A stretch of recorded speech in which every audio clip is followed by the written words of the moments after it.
With Russia's most modern surface-to-air missile system having big problems shooting down GMLRS and ATACMS missiles, the problem doesn't seem to be in detection most of the time, as Russian SAM has sent off multiple interception missiles when getting targeted, but instead the effectiveness of hitting and destroying the incoming missiles.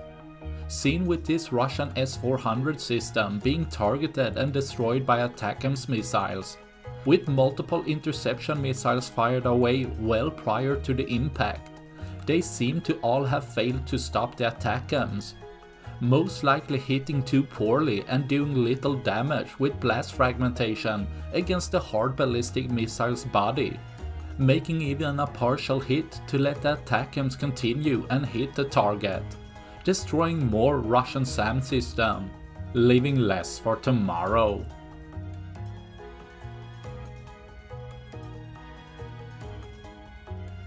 That's all I had for this video. Please like and subscribe for more. Thanks for watching. Bye.